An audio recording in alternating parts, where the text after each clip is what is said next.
संसद का शीतकालीन सत्र चल रहा है और दूसरी तरफ सड़कों पर किसान बैठे हैं और तीसरी तरफ विपक्षी नेता किस तरीके से संभल जाने के लिए बेताब हो रहे हैं।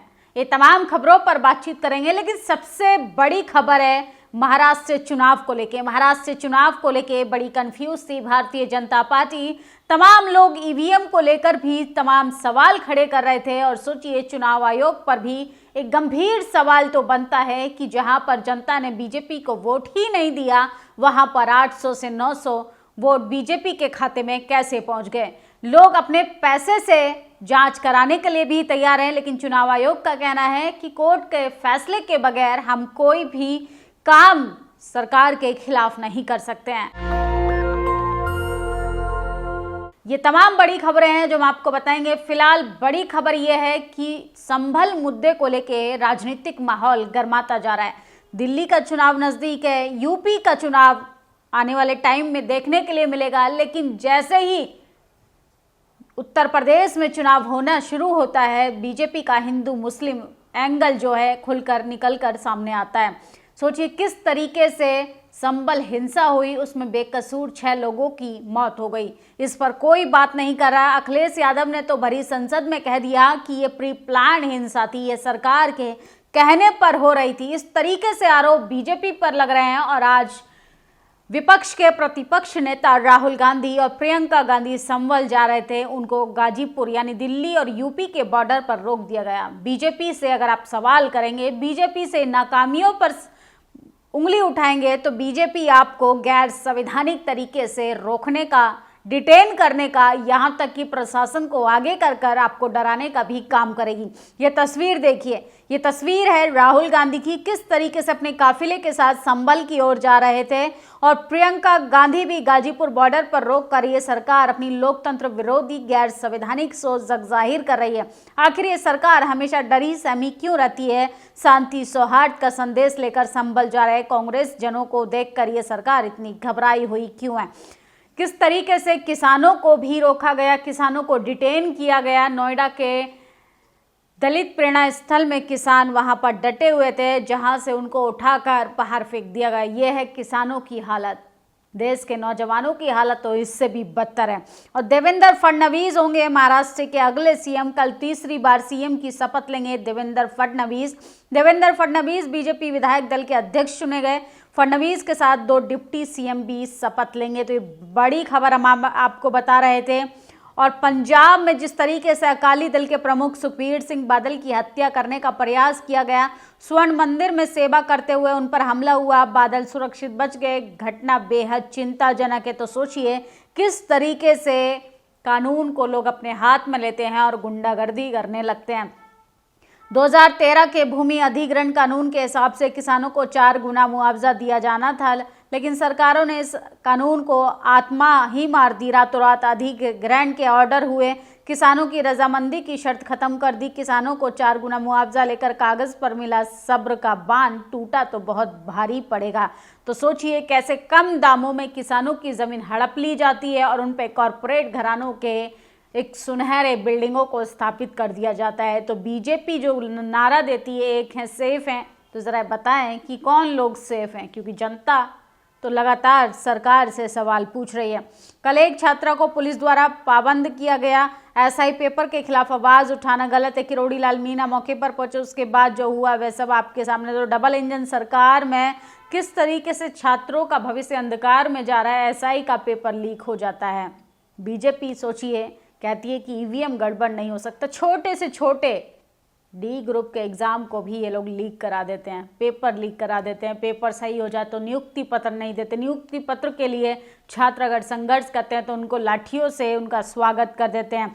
और राकेश टिकैत का ये वीडियो सुनिए। अच्छा सर, ये कहाँ लेकर जा रहे हैं आप? हमें नहीं पता कहाँ लेकर जा रहे सर। किस में बैठाया आपको सर? अगर इसका समाधान नहीं होता तो हम ट्रैक्टर यात्रा शुरू करेंगे यहाँ से लखनऊ की। हम इंतजार करेंगे आज शाम तक का प्रशासन का, सरकार का। उसके बाद सर अब लड़ाई आर पार की होगी। ये किसान को, मजदूर, गांव, गरीब आदिवासियों को दबाना चाहते हैं, उसकी घोषणा हम शाम को करेंगे। तो सर कहाँ लेकर जा रहे हैं आप? अभी नहीं पता हमें, हम तो अब सरकार के उसमें वहाँ लेकर जा रहे। ये पहला इनका ट्रायल है, तो हमारा भी अगला ट्रायल, हम अपने ट्रायल की घोषणा शाम को करेंगे 4 बजे। किस तरीके से वो प्रोटेस्ट कर रहे हैं और अलीगढ़ के टम्पल में राकेश टिकैत को नोएडा जाने से रोका गया और किस तरीके से उनको डिटेन कर लिया गया। लेकिन राकेश टिकैत ने कहा कि इस बार जो है किसान ट्रैक्टर से लखनऊ जाकर घेराव करेगा। और संसद के बाहर मोदी अडानी को लेके बड़ा प्रोटेस्ट हो रहा है। ये वीडियो देखिए। भाई भाई देश बेच के खाई बनाई, अरे मोदी अडानी भाई भाई, अडानी के भ्रष्टाचार की जांच कराओ। तो देखा आपने किस तरीके से नारे लगाए जा रहे हैं, मोदी अडानी भाई भाई, देश बेचकर खाई मलाई। संसद भवन के बाहर का ये नज़ारा है। और IAS की तरह जज की परीक्षा से चुने जानी चाहिए, तो कोलोजियम सिस्टम को लेके भी लगातार देश में एक बड़ा प्रदर्शन हो रहा है। देश भर से लोग कोलोजियम को लेके, लेटरल एंट्री को लेके, EVM को लेके, बैलेट पेपर को लेके, तमाम बड़े मुद्दे हैं जिनको लेकर बीजेपी से सवाल पूछा जाता है। लेकिन देश का चुनाव आयोग, देश की तमाम प्रशासन में बैठे लोग, तमाम एजेंसियों की बात करें तो वो जाति और पार्टी के साथ हैं। इस देश की जनता से उसे कोई लेना देना नहीं। ब्राह्मण देवेंद्र फडणवीस को महाराष्ट्र का मुख्यमंत्री बनाया जा रहा है, जिसकी हैसियत गांव के सरपंच बनने की नहीं, वो हिंदू मुस्लिम करके कई राज्यों के मुख्यमंत्री बन गए। सामाजिक अन्याय, CM ब्राह्मण बनेगा, दलित आदिवासी पिछड़ा केवल दरी बिछाएगा। तो तमाम लोग नाराज़गी भी जता रहे हैं। कैसे ST SC OBC को हर बार की तरह झुंझुना पकड़ा दिया जाता है। और हिंदू सेना की ASI से मांग, दिल्ली की जामा मस्जिद का भी हो सर्वे, पूरे देश को खोद दीजिए मोदी जी, ऐसा कीजिए आप। यूपी का चुनाव सर पर है तो आप हिंदू मुसलमान एंगल ढूंढने की कोशिश कर रहे हैं। सोचिए, जब जब चुनाव सर पर आता है तभी तभी हिंदू खतरे में आता है, इनका हिंदुत्व खतरे में आता है। और कैसे ये एक समाज को टारगेट कर कर अपनी राजनीतिक रोटियां सेकने का काम करते हैं। संभल में 6 मुसलमानों की हत्या कर दी गई। राहुल प्रियंका संभल जाने वाले थे, उन्हें रोकने के लिए पुलिस फोर्स तैनात कर दी। राहुल गांधी और प्रियंका गांधी हिंसा में मारे गए लोगों के परिवार से मुलाकात करना चाहते थे, स्थिति का जायजा लेना चाहते थे। लेकिन सोचिए, जिसकी पावर रहेगी, जिसकी सत्ता रहेगी, वो विपक्षी नेताओं को भी बोलने से रोक देंगे। संभल जाने के लिए यूपी बॉर्डर पहुंचे नेता प्रतिपक्ष राहुल गांधी। भारी तनाव का माहौल। गाजीपुर बॉर्डर पर पुलिस से बातचीत करते हुए राहुल गांधी का ये वीडियो देखिए। राहुल जी भाई मत करो यार, आगे मत आओ ना भाई, आगे देना, आगे नहीं आ रहे भाई, देखो राहुल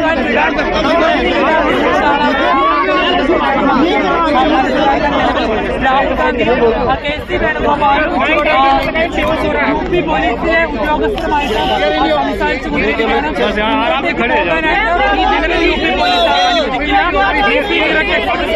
ബാരിക്കേഡ് കൊണ്ട് പോലീസ് അടച്ചു വെച്ചിരിക്കുകയാണ്. രാഹുൽ तो किस तरीके से उनके काफिले को रोका गया और वहां से उनको फिर से दिल्ली की ओर रवाना किया गया। तमाम बड़ी खबरें थी जो हम आपको बता रहे थे। फिलहाल ये है, संसद के अंदर संभल का मुद्दा उठाया जा रहा है।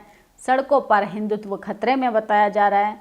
ना विपक्षी नेताओं को देश की चिंता है और ना ही सत्ताधारियों को।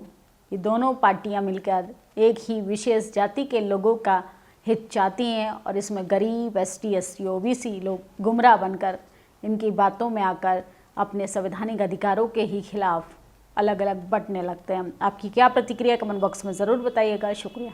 नेशनल दस्तक की आपसे गुजारिश है कि अगर इसको बचाना चाहते हैं तो नेशनल दस्तक को सब्सक्राइब करने के लिए रेड कलर के सब्सक्राइब बटन को दबाएं, फिर बेल आइकन की घंटी दबाएं। नेशनल दस्तक को बचाने के लिए बहुत जरूरी है कि हर खबर को शेयर करें, लाइक करें, कमेंट जरूर करें।